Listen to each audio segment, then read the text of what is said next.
Good evening all. Thank you so much for joining. I'm going to host the evening for you, just run you through the programme and be on the Q&A for you all. So just to give you a bit of an overview of what we've got lined up for this evening.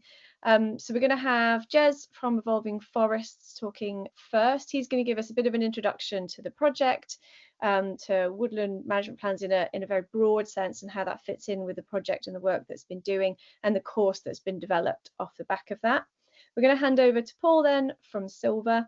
So Paul's going to talk us through the My Forest tool itself and what's been done in the development of that to support the course and woodland management plan creations and functionality that they've been bringing through to support the good work done at Cumbria Woodlands, which brings us neatly to Carrie, who is going to talk us through the course itself that's hosted on Canopy Learning.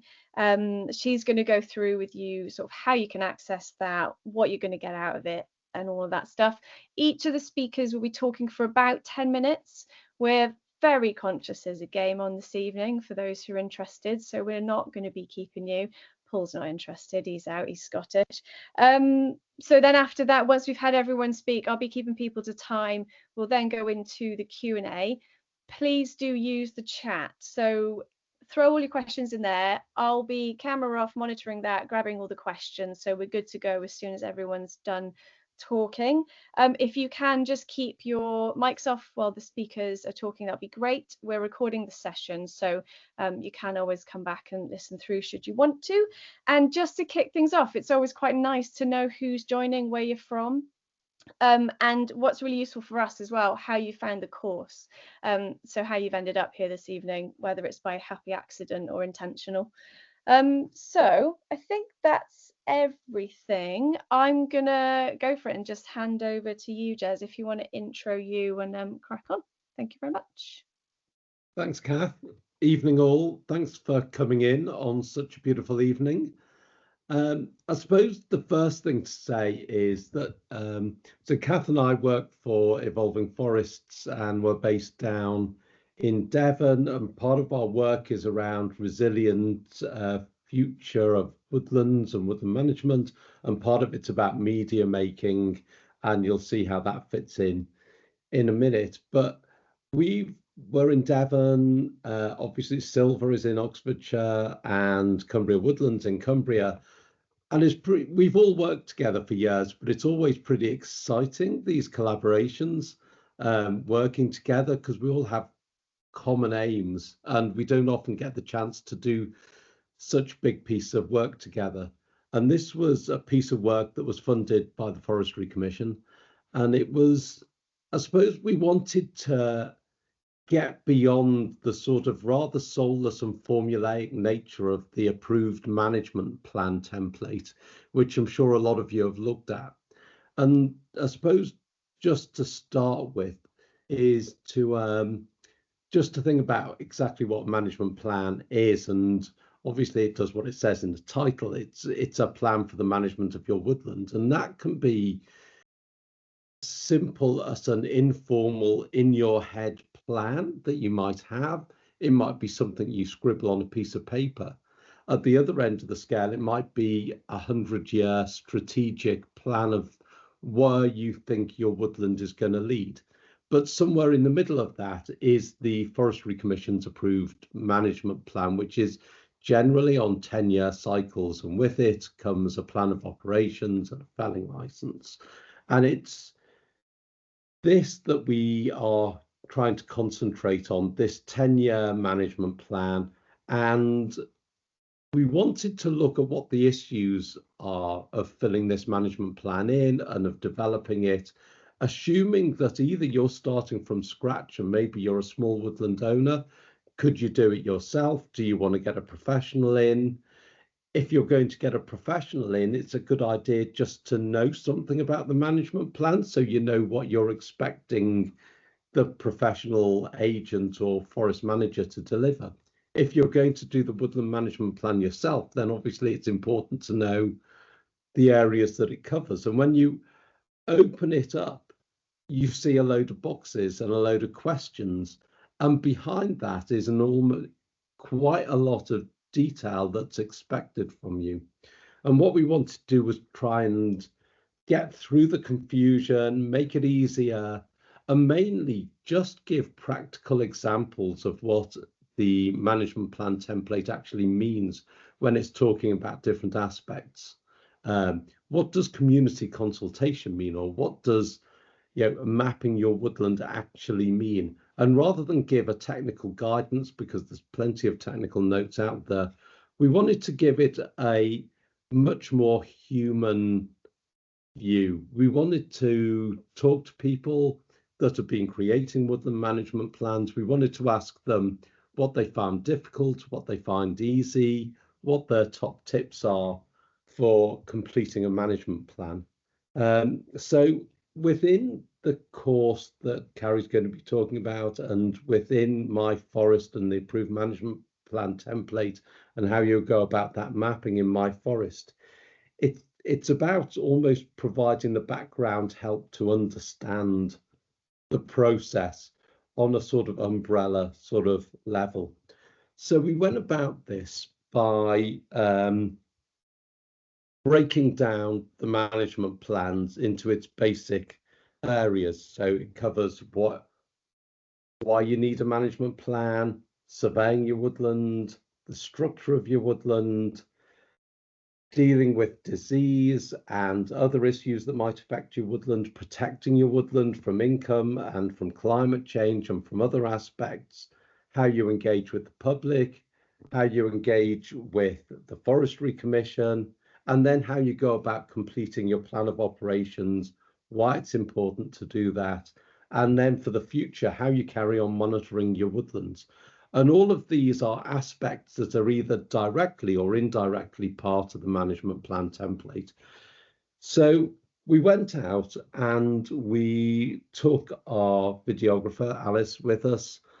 We dragged around forests through Cumbria and Derbyshire and Devon, and we talked to people in the rain and in the sunshine, and we just asked them for each of these sections what they think the most important points are when they're completing management plans. And all of the people in these videos are people that are doing this day in, day out. And I think we tried to move away from the purely technical, but really a sort of top tips approach to it. And so that's what these short videos are made for. And they're interspersed with text and technical commentary. And then in amongst those, there's some animations as well. There's some things that you can talk to people until you're blue in the face and still not really understand what they're talking about. So for instance, there's an animation on what the hell is thinning? 20 foresters will talk about thinning for the next year and a half and still not agree with each other on how a stand should be thinned. But if you're new to woodland management, just the idea of how much and what to thin and different types of thinning can be quite confusing. So there's an animation on that. And then there's a very basic animation on what is a compartment and what is a stand and how do you map that in your forest. So it's starting from real base levels and then working out to this human dimension. And then towards the end, we're asking Forestry Commission forest officers, when they get your draft management plan, what do they like to see in it? And what do they really not like to see in it? And so that, in essence, is the course, the videos, the content that's in it. And then I suppose it's worth saying where this goes in the future. So we've just finished last week filming a new set of films that kind of do the same thing, but on an even drier subject. And we're trying to bring a human element to the UK forestry standard, which is the standard that sort of governs what sustainable forestry is in the UK. It's 130 pages, it's quite dense, but in the same way, we've gone out and we've spoken to people that are putting this into practice in a very real and practical way every day. And those videos will be out hopefully towards the end of the year. And I think that's about it from me. And I think I'm handing over to Paul. Yes. Yeah, you're handing over to me, Jez. Thank you very much for that. That was great. So Yeah, great to see you all tonight. It's a really warm night, so thanks for coming. I'm going to take you through a short presentation or a short live demonstration of my forest. So my name's Paul Orsley. I'm Director of Operations at Sylva Foundation, and we're a small environmental charity based in Oxfordshire, but we work across the UK. Also on the call tonight are my colleagues Andrew, who's our Head of Forestry, and Emma, who's our Product Manager. And Andrew will be answering any My Forest questions you want to put on the chat whilst I'm presenting. So can someone just confirm that they can see my screen? That'd be great. Yeah, thank you, Anne. Okay, so what's My Forest? My Forest is a web tool that we've developed at the Sylva Foundation to support people that want to manage woodlands or create new woodlands. It's designed. It's essentially it's a digital map with a database behind it that is specifically created for woodland management, and then that mapping in that database links to a number of other tools and services that we provide through that to provide outputs that you can use to support the management of your woodland. Anyone can register for My Forest for free. You can register either as a woodland owner, so if you own and manage your own woodland, you can register that way, or as a woodland agent, you can register and then have multiple woodlands that you manage under the same account structure. As I said, it's My Forest to sign up is free. There's also a paid plan which you can add on to your account after registration, which provides extra functionality to your My Forest account. Just highlight a few things in this tab before I log on to the app. In here, you'll see a whole other set of guidance that we've produced. So if you do sign up and start using My Forest and you need help as you work your way through it, you can jump on here. There's a growing help provision within here that includes some how-to videos and well as some text and other ways of supporting you through the process. So I'm going to log on to my woodland owner account, and you'll see as this loads that My Forest is very visually map based. So it's all initially about the map. In here, I've already mapped a woodland that's very close to me. So I live in this village down here, and just up the road there's this nice ancient 100-hectare woodland, which I've mapped in advance. So I'm not going to show you any of the mapping tools tonight. We just don't have time in 10 minutes. But what I am going to show you is some of the few of the other features. So you can change your mapping background. So here we've got OpenStreetMap background. You can also look at a satellite background, and all these different types of mapping background can be useful in different situations when you're starting to create your management plan. If you've got a paid account, you can also access OS mapping, which goes down to master map level. I'm going to stick to the OpenStreetMap background. If you've got a paid account, also you can access data layers. So we've curated data layers from different places. So you can see where, if your woodland is an ancient woodland, you can see if you're creating a new woodland, if there's likely to be any scheduled monuments close to your site. So you might want to design your woodland away from those scheduled monuments. Over on the left-hand side, we have the control bar where you can start to manipulate and add data and extract things from what you've done on the map. So here we can see that you can start to see that My Forest uses a convention that's familiar to anyone in forestry, which is called compartments and subcompartments. So you draw a woodland, which is generally a compartment. So in this case, it's a 91-hectare woodland. And then underneath that, you start dividing your woodland into subcompartments. And those subcompartments start to hold the data in My Forest. So I'm going to just quickly show you this. Again, this is not doing a how-to, just showing you the breadth of the possibilities. This is where you start to add the species in your woodlands. Maybe if you've got the information, you've done some inventory, the stocking, and what you want to fell. So you can start to add some really rich data in here that's located geospatially by that subcompartment. You can also add specific features so that aren't related to the compartment and subcompartment. So here I've highlighted a veteran tree. Over here I've highlighted a generic historic feature.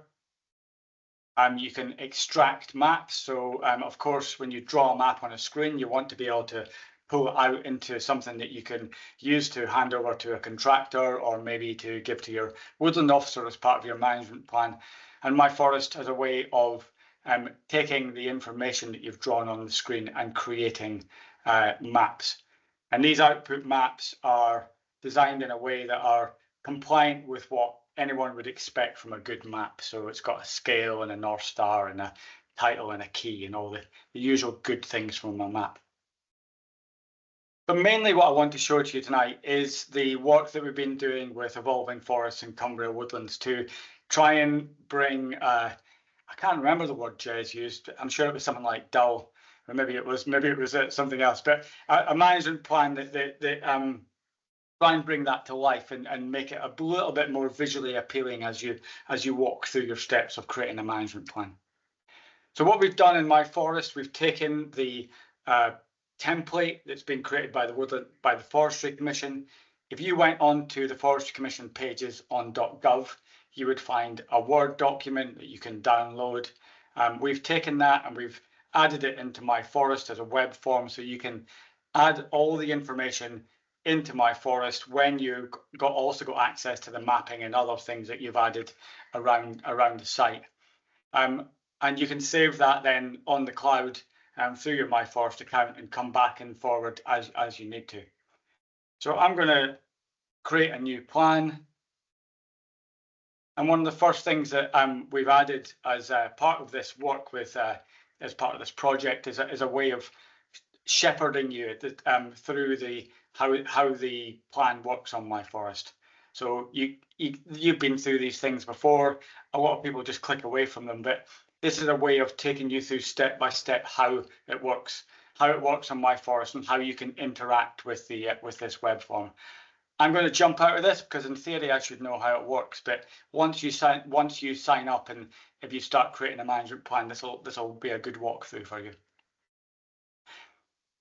So when you've downloaded that if you downloaded that management plan as a Word document from the .gov site, you will see it has 8 sections. So we've created a structure in the control bar on the left. It has those 8 sections, and you can move back and forth across those 8 sections as you need to fill out the information. The overview page is something that's unique to what we do, and I'll show you how this progress works in a minute. We got some links to things like the UK Forestry Standard, as Jed mentioned, links to how to find your local Forestry Commission office, and more guidance on woodland management plans.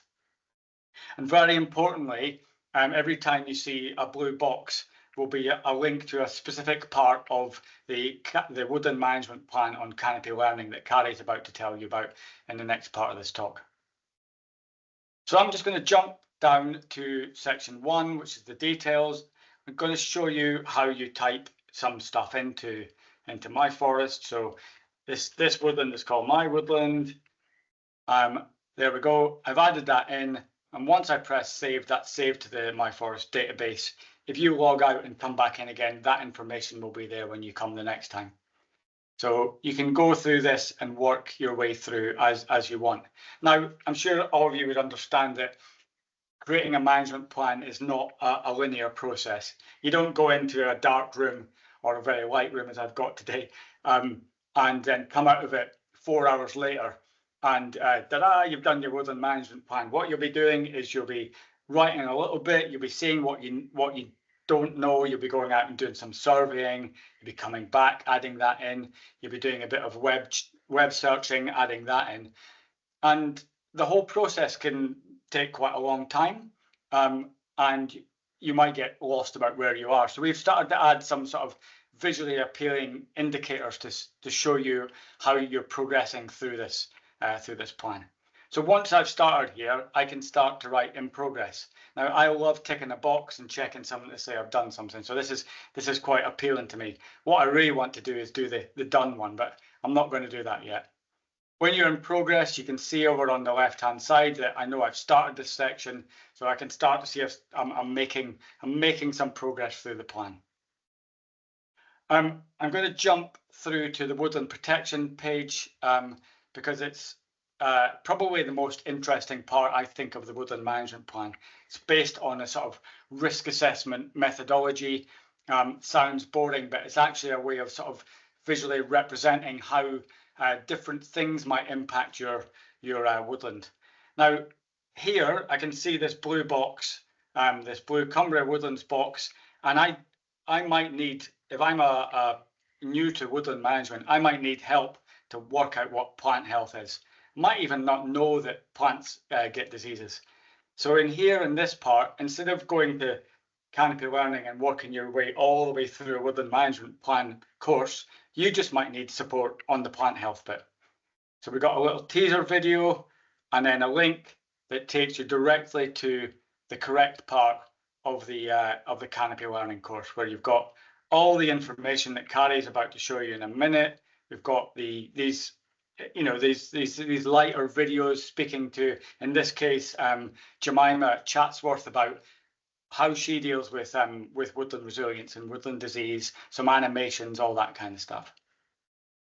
Once you've been in there, got the information, you can always come back and then start adding information into My Forest. So very quickly, ash dieback is all the way across the UK now, so the likelihood of presence is very high. Maybe you don't have much ash on your woodland, so the impact's low. You don't really need to do that much, but if you've got lots of ash in your woodland, you need to act. You need to act for the long-term resilience of your woodland. So this interaction between the support provided through canopy learning and the way that you can fill it into My Forest feels sort of quite dynamic. I'm going to make this quite appealing for myself, and I'm going to say I've done this. Tick the box. Yeah, I've completed one section, and I can see up here that I've completed that section there. And if I go back to the overview, imagine I'd gone away, logged out. 2 weeks later, I'd come back in. I can at least get a sort of a rush of feeling that I'm not right back to the start, and I can feel like I've done one section. I'm working my way through this fairly sort of meaty process. At the point where you want to see what you have written through My Forest as a document, you can then download. You can click download. That downloads the woodland management plan as a PDF document. So the way that it works is that My Forest takes all the information you've typed in and it extracts it and it puts it in a document that looks exactly like you would have seen when you downloaded that Word document from the .gov site. So I wrote that my woodland name was My Woodland, and then you'll also see some editable fields. So these fields are to be used by the woodland officers when they need to fill out things like approval dates or case reference numbers. Back in My Forest, once I'm happy with everything and my woodland management plan's been approved, I can archive that document, say, yes, I've finally finished, I've done it, I can get on with my work. And this is a static version of the document that you've created. So it's that point in time where your woodland officer said, yes, your management plan is good, you can crack on with your work. But all the words that you've written above in this editable part are still there. So when you come to the next point where you want to review your woodland management plan in 5 or 10 years, you can go back and use the same plan that you've been working on before. I have absolutely no idea if I'm to time or not, but because Kath hasn't popped up, then I'm going to just say I'm fine, but I'm over now and I'm over to Carrie. Thank you, Paul. I gave you a couple minutes grace because you were just on a roll. Thank you, Carrie, if you want to jump in from there. be good if I unmute myself at the same time. Let me just bring up my window. So thank you, Paul. Thank you, Catherine. This I'm going to talk about canopy learning and what you have available to you on here. Just to begin with, I'm Carrie from Cumbria Woodlands. We're a not-for-profit organisation that have a remit to see every woodland thrive ecologically and economically for the benefit of everyone. And we have a national facing learning management system. This is Canopy Learning, which is accessible to anybody who wants to go on there. And at the moment, there is an awful lot of free materials on here, and it's a good idea to go on there and just poke about and have a look and see what we've got.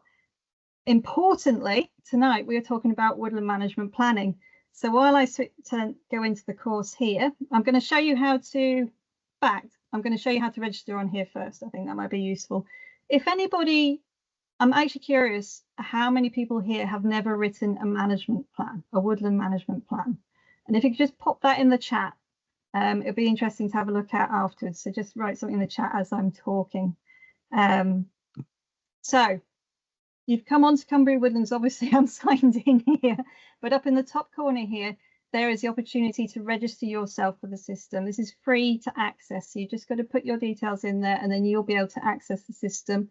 And once you're in here, you can enroll in any of the courses that we have. So I suggest you come in here and you go right down to the right here and choose Woodland Management Planning, because obviously that's important. And this course here, this just gives you a bit of an information of the course to start with, and there's and who the course staff are, who's made everything, and the acknowledgements. And of course, the Forestry Commission have funded this project. We need to say that at some point. This course, as you go through here, we're going to talk about how you create woodland management plans itself, how do you develop those objectives for the woodland and take it to the next stages, what surveying you need to do, creating appropriate maps for your site, planning operations, but also monitoring operations and the long term of that, and the management plan creation and submission process itself. So I've just got an overview there. If you, once you've enrolled on this course, which is just a button click away, you can view the course. So you might have come into this course from one of two ways. The first way is you've come onto Canopy Learning here and you've gone, I want to actually do a course, or I want to come on here and find all the support materials and use it to help me. Either one is fine. The other way you might have come through with from My Forest.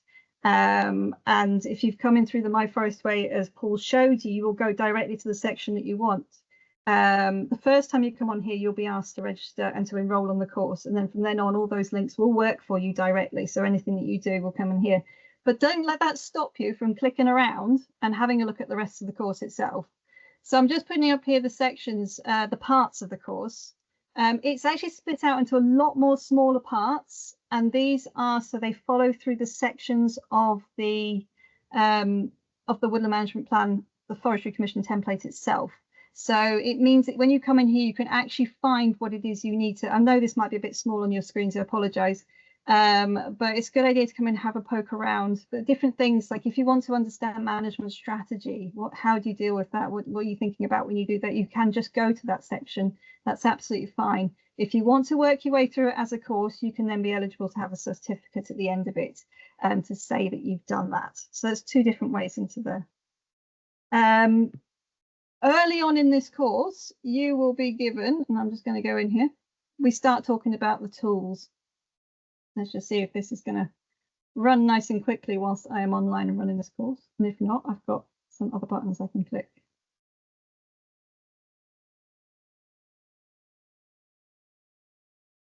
My computer's just gone and seized up a little bit. Hold on a second.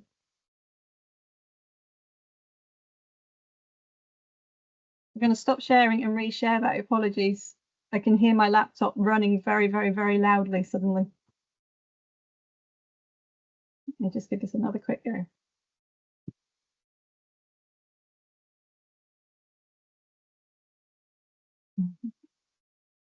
Someone play some music in the background for me or something.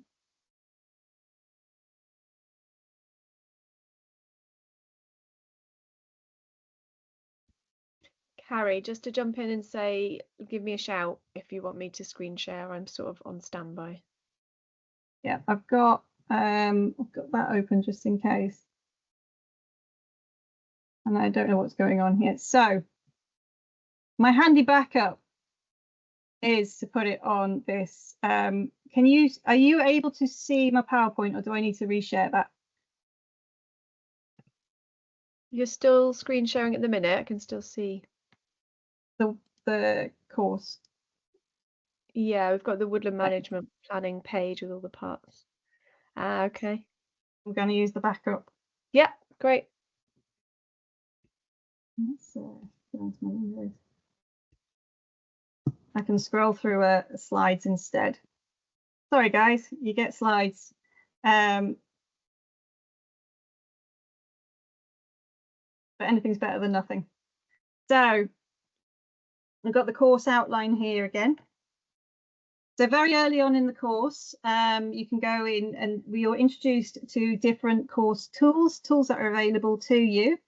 And as one of the tools is My Forest. And as you go through, it will talk you through how to use My Forest. So on here, if you've come in through Canopy Learning, it will now tell you how to go onto My Forest and to register on that system so that you can follow along as you do this course in My Forest itself. So you can make yourself a fake woodland management plan, if you like, as you go through, just to have a go and see how it works.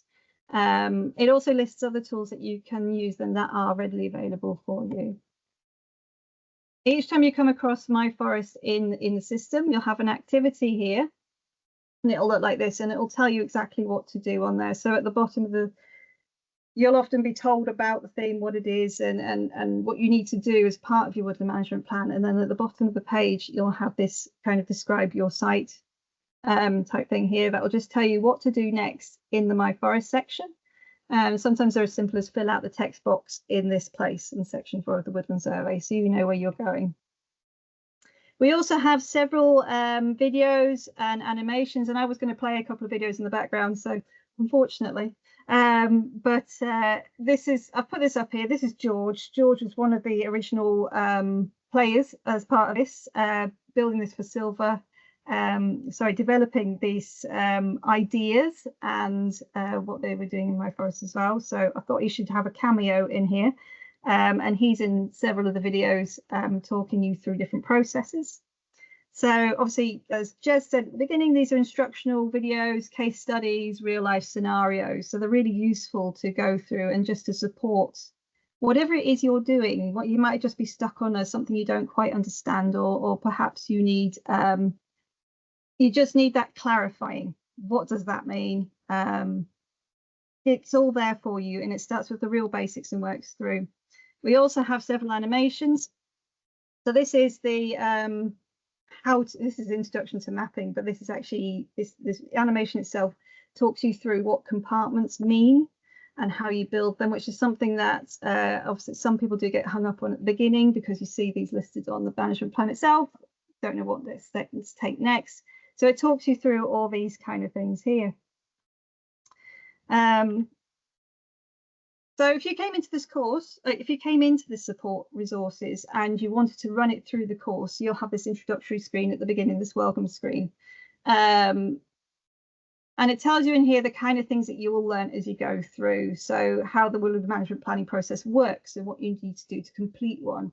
So it goes through those kind of real major learning points in there. So that is a kind of the course-based side of it. But obviously you are learning these things and you're building a management plan anyway. This is really just there to support what you're doing in a very practical sense and just to get you through to that next point.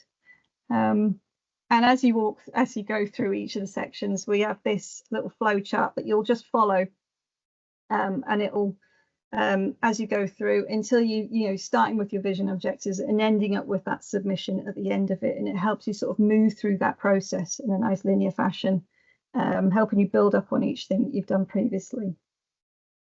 And then eventually we have how you submit your plan, and this will so there's two ways you can submit your plan, and that's manually by yourself. The other one is using the My Forest tool. And as you've seen when you go in there, it is really self-explanatory, different parts of that. And also it is explained in here as well. So you can use this just to support what you're doing, whichever way you choose to submit your management plan. to hopefully see that happen. It'd be absolutely fantastic. And there's some, and also within there we've put some examples. We've got the example with the management plans that are currently on the government website. We know they change sometimes, so we've kept hold of those in here. But there are other examples in there, as the My Forest example you can have a look at as well. That's just to tell you where this is.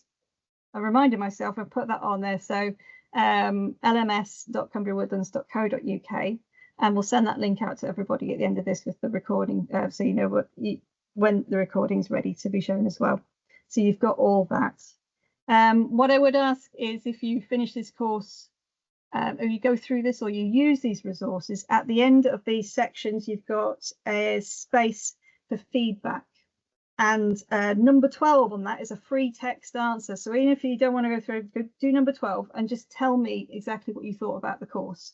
You'll see in there's lots of sort of choice-based and yes, no's and everything to go through. All of that is incredibly useful for us for developing other courses, other support materials and resources, and the ways that we're using them, particularly like this with My Forest system. It'd be really interesting to hear your feedback on that. So please do use that. And if I've got a moment, Kath, hopefully. This is what Jez was talking about earlier. The UK Forestry Standards is going to be the next support that is going to come out, and we're aiming that for the autumn. So as the new UK Forestry Standard is coming about and is going to be released, well, it is released, but is going to be adopted in the autumn. This should come out at the same time, and it'll be the same kind of very practical, helping you understand the processes, helping you to get through that next step and how you use the forestry standard within your woodland management planning, and how it can really support that as you go through as well. So that's what that's for. And yeah, so I'm going to stop there, I think. Thank you, Thank Carrie. you very much. Thank you. Sorry it all fell apart in there. I'm glad I put some slides together just in it's case. It's online meeting. That's how they go. Thank you so much. Thank you, all of you, actually. Really nice to see it all together. I know how hard everyone's worked on that. So yeah, round of applause all round for that.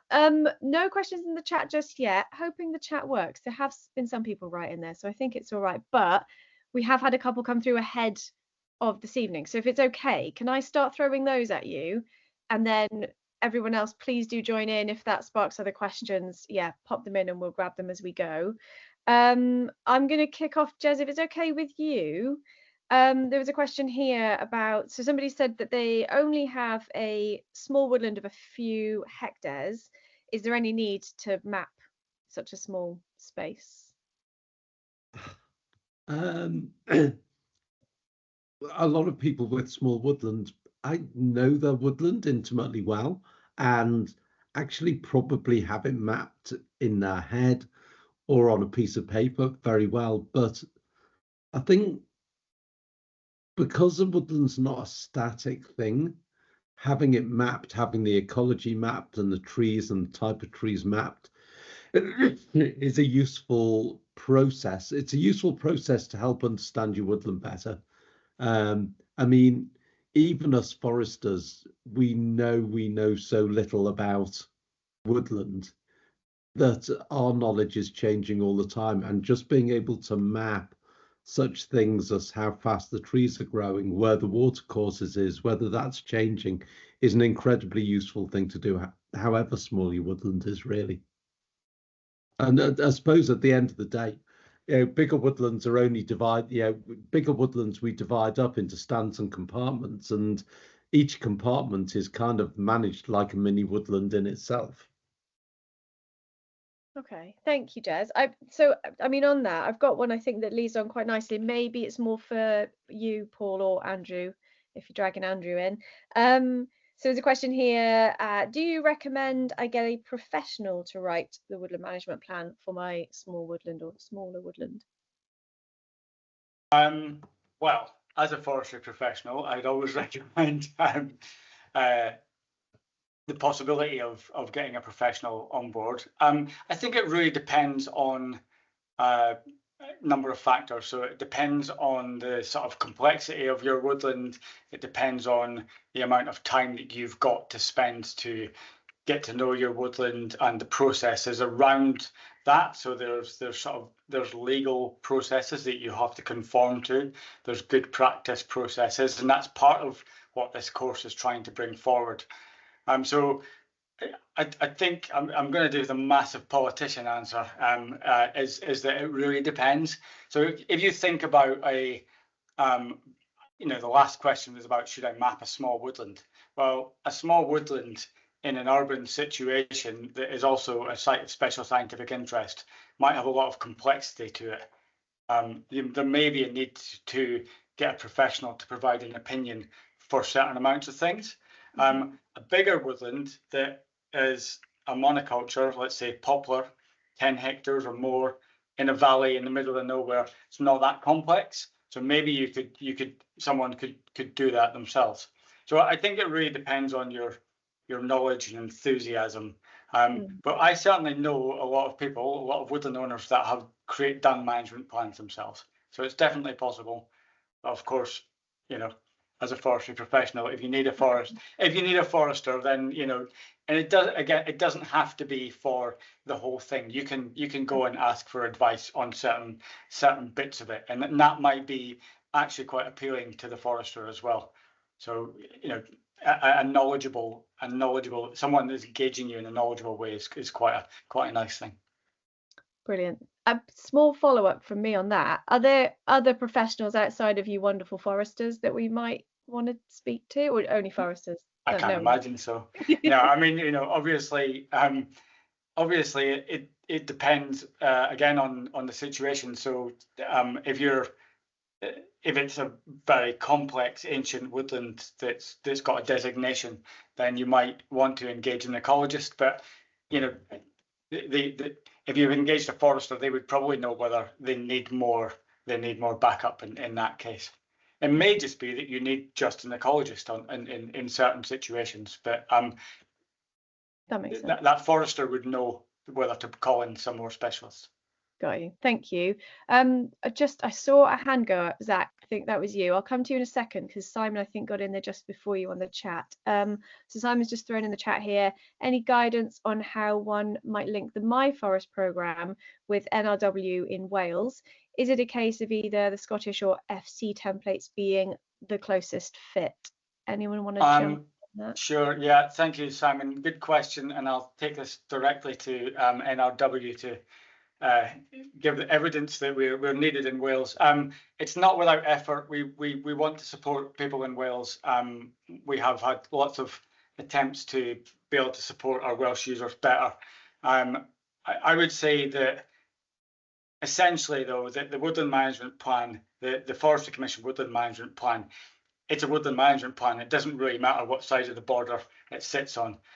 So you can on the whole just use that template. There are small changes that are starting to diverge in some regulation, but as a sort of working document that goes through vision and objectives and survey and forest protection, stakeholder engagement, you could work through the Forestry Commission template and it would probably suffice most cases.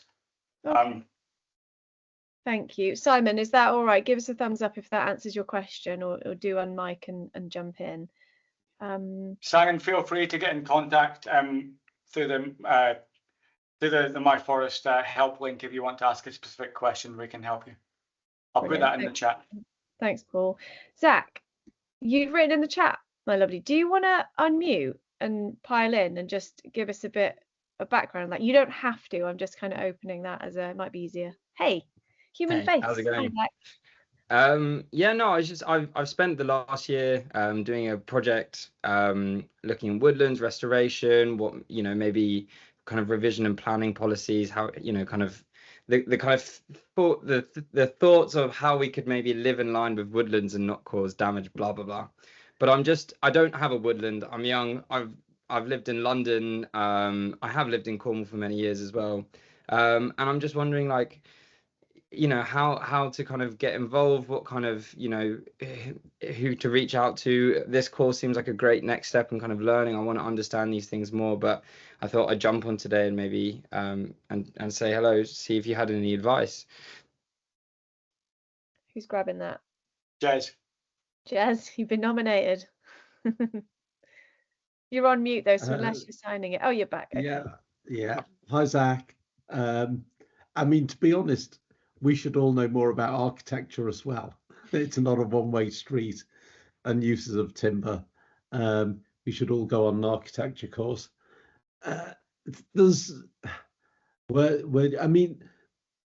places to start like Canopy Learning. And going through this course will probably just give you a better insight as you walk around a woodland.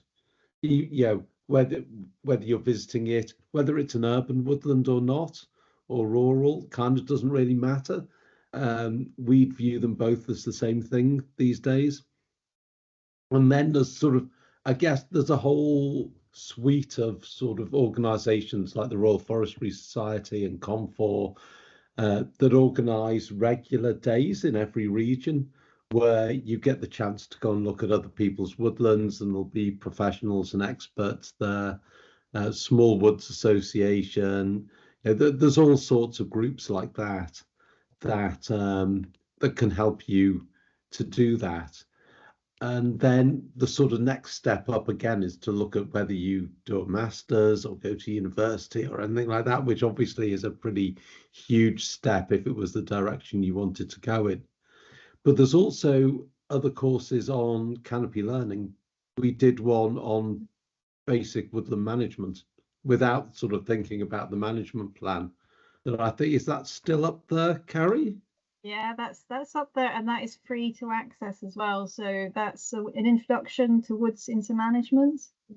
There's also ancient woodland restoration, which will start you on the real basics of looking at what an ancient woodland is as well, and why is that vulnerable and needs protecting. All sorts of things on there. Absolutely, while they're accessible, go on there and use it.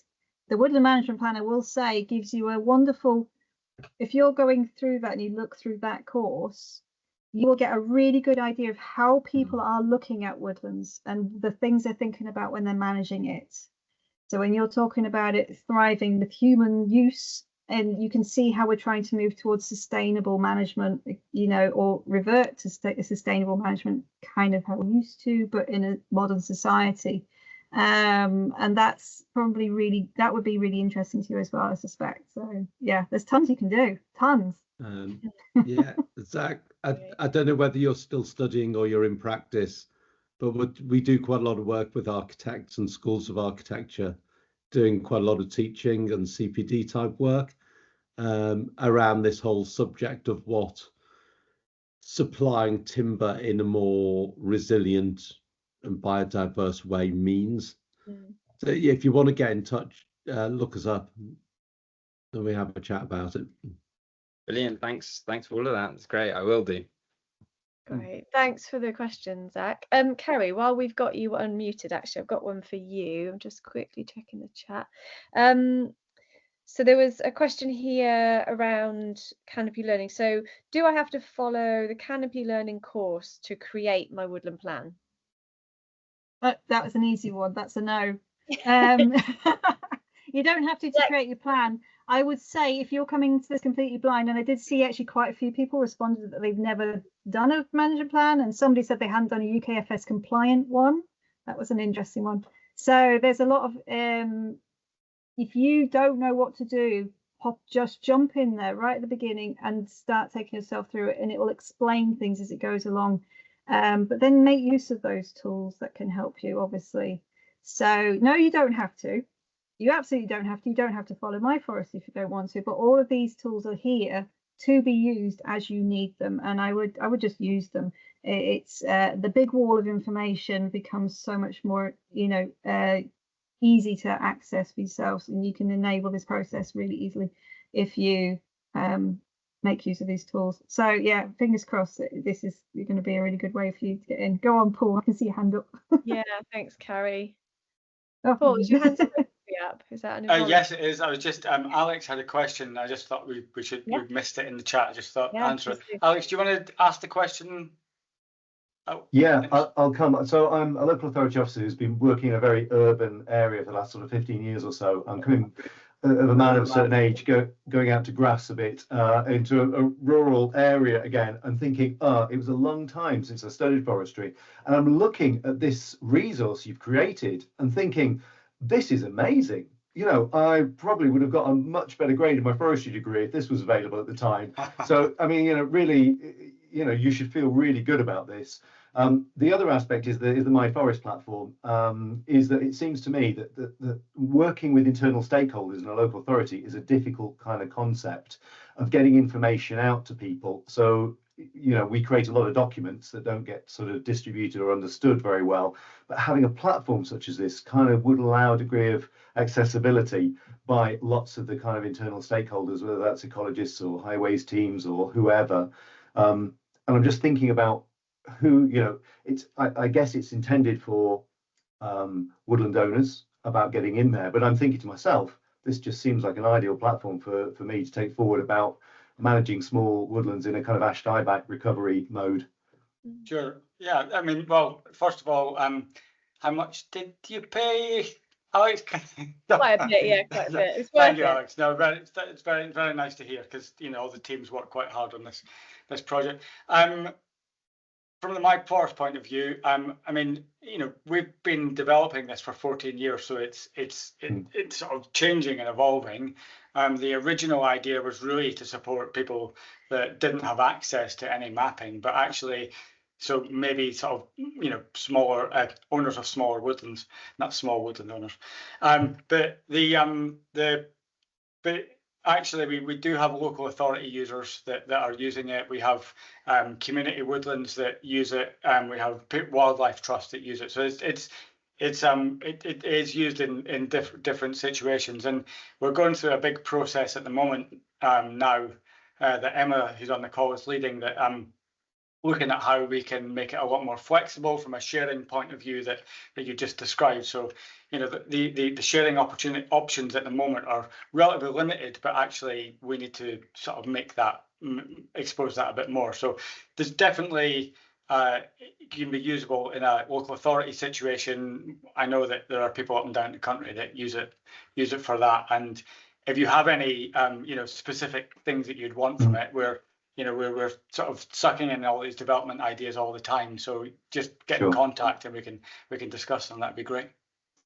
Oh, that's wonderful. I'm really excited. Yeah, well done, all of you. It's great. Great. Excellent. Quick, Garth, let's stop there. He's excited. End of the high. Thanks, well, if people have time, there are one. I mean, I've got a few more. There's one or two. We do have 5 minutes, so I'm just going to put this one in if it's okay. And it was around. This might be one for you, Jez. How do I decide what my management objectives might be? I thought that's quite a nice. I don't know. It's quite a broad. You're welcome. Thanks. I think that's one for Paul, isn't it? You can argue over it if you want. How do you decide what your management objectives are going to be? I mean, most people have a sort of fair idea in their heads as to very sort of crude strategic directions. Do you want it to be more biodiverse? Do you want to be more timber production? Do you want to try and mix the two up? I think it's a case of, to be mealy-mouthed, it's understanding. You need to understand your forest first before you can come up with any management objectives, really. Otherwise, you're just making sort of not uneducated statements, but sort of it's opinion rather than objective. Only when you properly understand your woodland can you properly create an objective for it. Whilst that probably doesn't answer the question, it's probably the right way to go about it. It was a more concise answer than I was expecting from you, so commendable on that front. Paul and/or Carrie, one of you's itching to get in. Carrie, do you want to go first? Well, I was going to say there's a wonderful resource online where you can go and learn about vision and objectives for putting them in your management plan. So yeah, no, I just thought I'd throw that in there. That there is actually things like this are covered within that course, so you can pop in there and have a quick look, and it really will help you there. And it also draws from other guidance from the Forestry Commission that's already out there as well, and sends you off to that a little bit as well. So you can use all these resources to help out with it. Go on, Paul. Brilliant. No, I mean, mainly what you guys have said. I just say it's not it's not an easy thing to get it right, you know, and be concise. So it does take a bit of time, and it absolutely underpins everything that you do. So, you know, getting that bit right will mean that you can write your woodland management properly. But you need to do the surveying first, and then get out of that. Speak to someone. It might be it might be the point where you speak to a professional to get that out of you. It might be, you know, your friend or your colleague or something. But try and chat that through, because you might think, oh yeah, my you know, it's all about biodiversity. It's all about wildlife, and then you might find, actually, no, I really love camping, and it might all be about staying in your woodland and generating your woodland around how you use it. So just take your time on that bit. It's important. Thanks, Paul. Andrew, did you want to come in on that? Yeah, I totally agree with both Jez and Paul on, I think Jez referred to getting to know your woodland. Paul said about the survey. Those are absolutely key. And one of the things that a lot of people coming at this for the first time are unaware of is the significance of constraints, which is a topic of itself. But you may have the most wonderful objectives about what you want to do. And then once you start looking into constraints such as you might have biodiversity features, which most people maybe would know about, but then you realize, well, I want to harvest timber, but I don't have any access. Or I want to harvest timber, but there's no local contractor resource. There are no markets. The road network isn't up to it. And these are the sorts of things that until you start looking into it, you could just be completely unaware of. And they're absolutely vital to being able to actually carry out any of your objectives. So there's no point putting an objective where you want to earn lots and lots of money from your woodland, for example, if you haven't actually got a way of accessing the timber that may be growing there. So it's just, yeah, getting to know your woodland is absolutely vital. Brilliant. Thank you, Andrew. I'm conscious of time. Does any of our speakers have anything else they want to throw in that they haven't managed to cover? No, blank faces. Nothing else. Just going to say, Kath, quickly, if anybody wants to find out when the UK Forestry Standard course comes out, the support and the new My Forest stuff, we do have newsletters that we can send out on that. Sorry, I don't know, Kath, if you were about to say that or not. No, I just jumped in. But you can head to the Cumbria Woodlands website and sign up to our newsletter. It's at the bottom of the website, and we'll pop that in the chat just now. And if you sign up to My Forest, you'll automatically go on to a newsletter that will probably update them. Is that right, Paul? Andrew? Yep, there we are. But also we'll send something around after this in an email to everybody who came to this meeting, and that, so that you've got access to that and the recording. Ideal. Thank you, Carrie. Thank you all. Thanks for giving up some of the sunshine to join us. Really appreciate it. And yeah, get in touch with any of us if you do have follow-up questions or want to know more. Have a lovely rest of evening. Take care all.